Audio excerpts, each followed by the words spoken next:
Welcome to another exciting episode from Marvelous Videos. I'm your host, Tia Ayer. 9 most shocking and best moments of love, death, and robots. 3rd season explained. When we say that modern sci-fi anthology shows seldom get better than this, we mean it. Love, Death, and Robots left the fans pleasantly surprised with their previous 2 editions, and the show keeps up the good work for the 3rd season as well. The collection of animated shorts varies widely in themes, tone, and subject, but one thing remains in common: the surprise element or the shock value in the stories. Yes, it is an animated show, but some of the episodes will make you wonder if it's live action, such as the realism involved.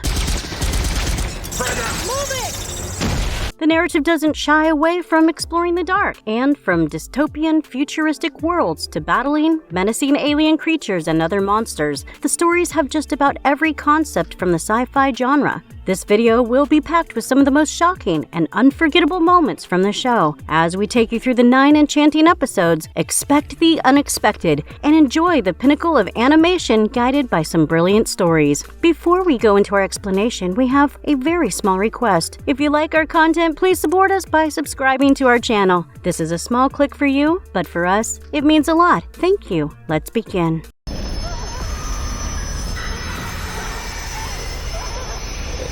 Witness the variant of Cthulhu in a war zone in Vaulted Halls Entombed Episode 8. The way this episode began, we didn't have the slightest idea about the horrors in store for us. It starts off with a routine operation for a special ops team who seems capable and equipped enough to handle any kind of adversity. They are tracking a hostage taken by the terrorists, and they finally spot them at a distance, going inside a network of caves. The soldiers follow them into the cave, but they can't imagine a threat greater than the terrorists inside the dark cave network. Sarge.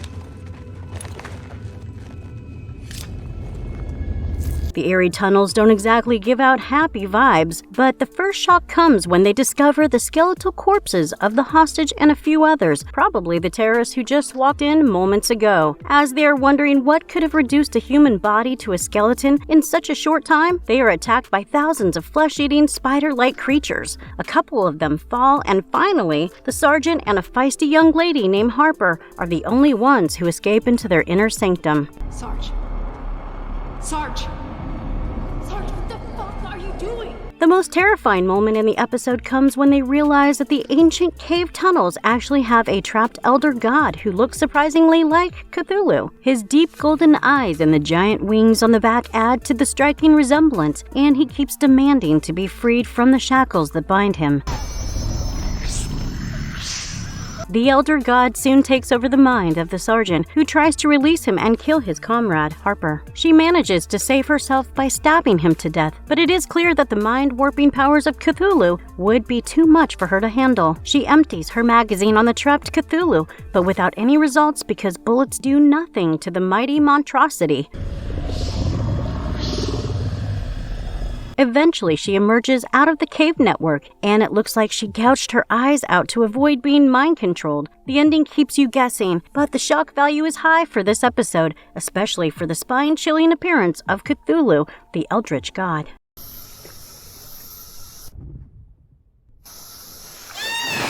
The Curse of the Jewelry Creature and Her Maddening Scream. Jibaro, Episode 9. Jibaro is more of a fight between 2 different forms of evil, a toxic relationship that eventually ends in the loss of both. The story is about a brave knight who leads his soldiers to seek riches along the river in Puerto Rico. They somehow awaken a mysterious lady who is bejeweled and has the ability to emit a maddening scream powerful enough to lead people to their deaths.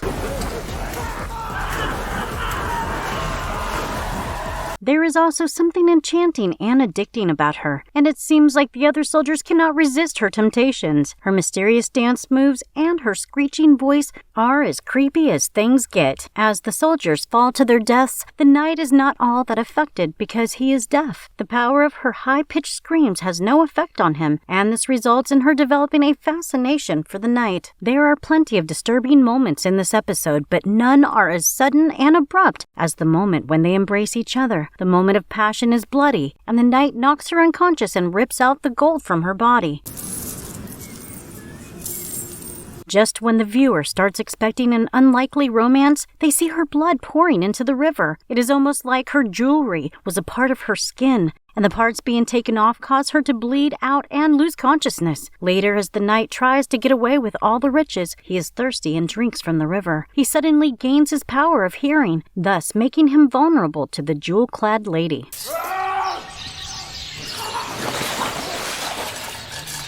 The agonizing cries and unnaturally high-pitched screams of the lady bring about his downfall, or was it his greed? The story trends into the idea of gray characters, and it is tough to root for anyone in this narrative. The surprising twists and turns, however, will keep you interested the whole time.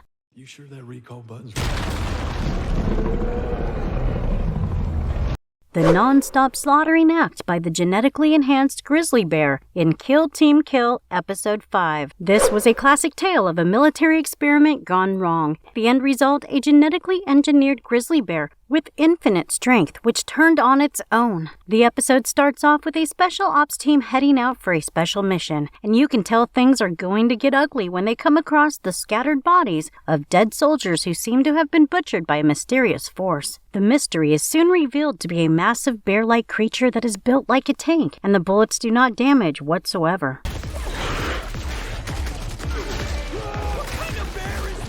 Eventually, the monstrous creature is dealt with and destroyed, but not before it wipes out an entire team of soldiers. So what was the most shocking moment in this episode? Well, there was plenty to choose from. The first sight of the creature, the vicious attacks where it rips the victims apart and tears them in half in some cases. And the list goes on. However, the one moment that steals the show for us would be the time when the creature pretends to be dead. Just as the surviving soldiers start to celebrate, it attacks one of them fatally, and it was the one most unexpected scene in the episode.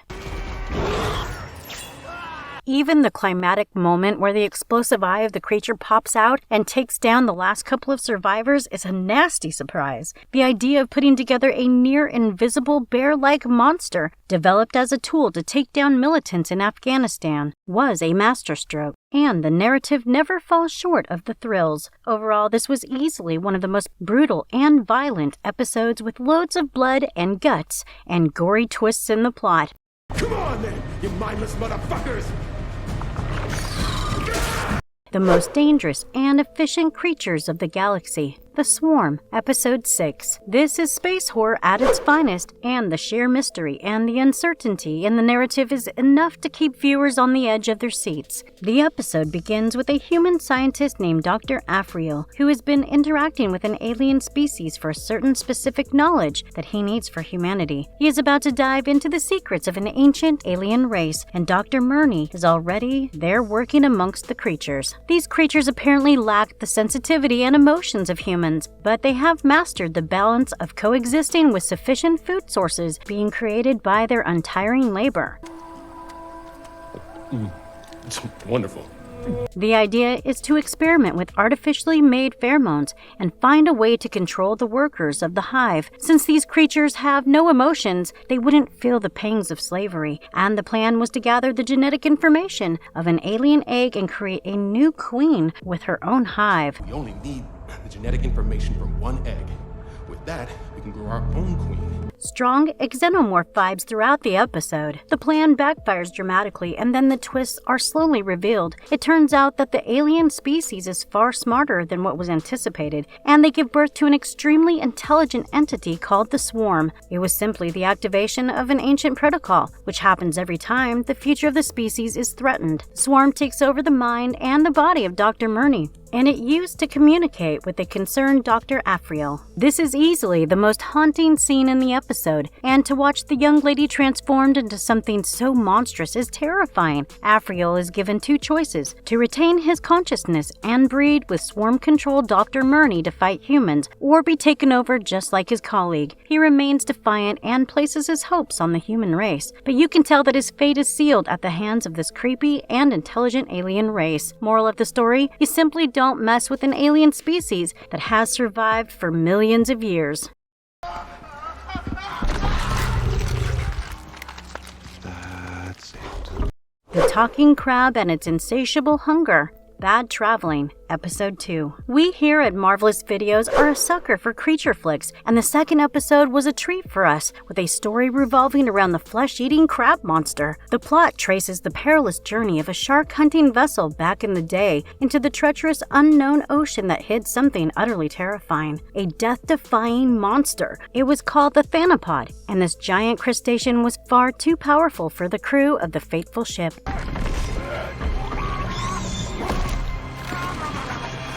It was also an intelligent creature, which struck a deal with one of the crew members, Torin. It demanded to be dropped off on Faden Island, and in return, Torin's life would be spared during the journey. Faden Island. This is where it wants to be taken. Torin, however, had no plans to relent the Thanapod's plans because that would simply endanger the lives of the innocent people on the island. And allowing this Thanapod ashore would mean unleashing it on unsuspecting Faden's citizenry. Meanwhile, the other crew members were not exactly compassionate, and they would do anything to get the creature off their ship. It all boils down to a murderous showdown, and the body count keeps rising. For the shocks we have to hail the first appearance of the Thanapod on a rainy night. It simply uses its claws and sheer power to slay a few crew members and drag the bodies under the deck into its little hideout. The scene where the Thanapod babies are shown with hundreds of them crawling under the deck is equally terrifying. The real showstopper, however, would have to be the final scene where Torin uses shark oil to light up the Thanapod and its numerous babies into a ball of flame. The ship explodes and he barely manages to escape the flaming ship with his life, rowing away to safety. There are a couple of twists that are sure to blow your mind, and besides, the murderous mayhem, the politics among the crews, also make things interesting. Bad Traveling is among our favorites in this season, and do let us know in the comments below if you agree. Is a machine. And that machine is you. The Barren and Dead Planet, but it's sentient. The Very Pulse of the Machine, Episode 3. It is never wise to explore a strange planet without proper backup, and two astronauts learn this the hard way. Martha and Burton are out exploring the landscape in the rover, and the rugged terrain has a few nasty surprises along the way. A sudden sulfur explosion erupts, and it causes dangerous undulations and throws the rover off track.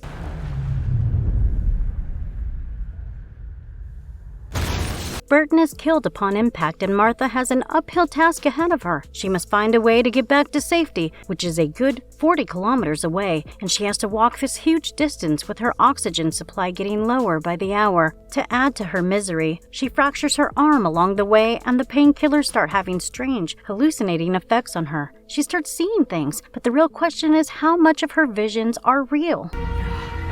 Martha. As you can imagine, it is an all recipe for disaster, and things don't end well for Martha, or at least her physical form. It is revealed that her co-pilot Burton continued to live after her death because her presence was assimilated into a part of the sentient planet. It tempts Martha to give up, and she jumps off a cliff when the oxygen levels get too low. The biggest twist actually comes in the last scene, where we see Martha communicating with Earth.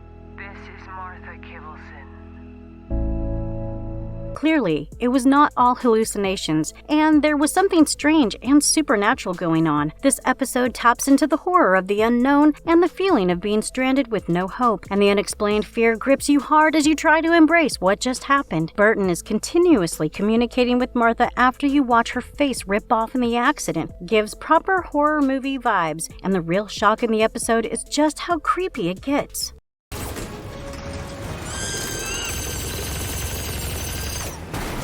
Killer Bots, Courageous Rats and Humans, Mason's Rats. Episode 7. Mason's Rats is probably the most bizarre episode in the entire season, and the premise alone is strange enough to warrant this tag. It is the story of surprisingly intelligent rats who have the determination of a hardened soldier and the brain of a scientist. Mason is an old man who runs a farm, and he has a serious problem with the increasing number of rats in his compound. He tries to settle the matter by himself, but after shooting a couple of rats dead, he finds out that the rodents are well prepared to deal with him. So he turns to the experts, the masters of pest control and rodent control. The company delivers a super advanced machine that shoots the rats dead in the wink of an eye. The demolition act continues, but the rats soon find a way to overpower the killer bot. This calls for a specialized version of the killer bot, and this time it seems to be far too efficient and powerful for the rats to deal with. It slaughters the rats brutally, and their bravest efforts to fight back are all in vain. However, Mason has a change of heart after watching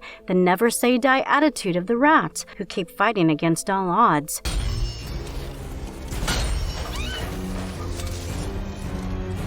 Finally, he takes matters into his own hands and shoots the killer bot out of service. The rats seem grateful for his help, and they put behind the bad blood between them as a truce seems to have been achieved. The most astounding moment in the episode was the second version of the killer bot and its killing methods. It would simply butcher the rats in the most gruesome ways, and the relentless killing would make you root for the rats, who kept trying to find ways to defeat the machine. We love the feel-good kind of ending and the adorable friendship that forms between Mason and the surviving rats.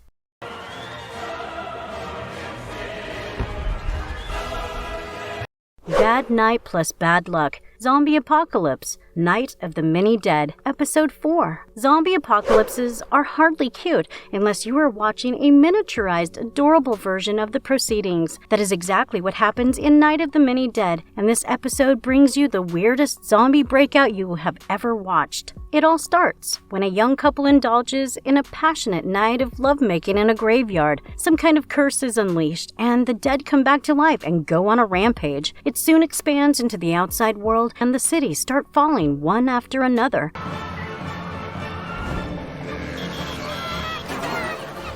The military might of the world is unable to contain the insane zombie attack, and eventually, we see the White House fall before the zombie horde. However, the president decides to take out the zombies as well as launch many nuclear missiles together. It probably brings retaliation from some other countries, and the final moments show the world blown up in a flash of light. We were dumbfounded by how quickly things unfolded in this episode. The super fast turn of events meant that the whole thing was a shock that you never recover from. It is fun to watch, but the end of the world can be funny to an extent. What we found particularly unnerving about this episode was the realization that the destruction of the Earth meant nothing to the universe. The last scene actually shows a view of the Milky Way galaxy, and it is only a tiny dot of flash that goes off, signaling the end of our planet. Never before has watching a zombie flick made us feel such deep philosophical thoughts, and hats off to the makers for the remarkable presentation.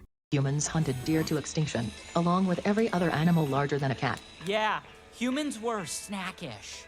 The Obvious Death of Obnoxious Humans, Exit Strategy, Episode 1. The first episode of the third season may actually have the least amount of surprises and shocks for you. But make no mistake, the overall theme is grim and depressing enough to leave a strong impact. We are told the story of 3 robots exploring a post-apocalyptic world where humans have become a thing of the past. Those who have watched the first season of Love, Death, and Robots will remember this one because it started off the season back then. The same robots are shown continuing their exploration, and this time they discover more about the reasons that drove humanity to extinction. The selfishness, economic division, and complete disregard for the environment in humans are cited as some of the reasons, and it is one of those episodes that try to mask the gloomy theme with some well-placed humor. Like we said, the shock value might be minimal here because there is no in-your-face kind of twists here. You will realize the true horror of this episode when you start to comprehend how real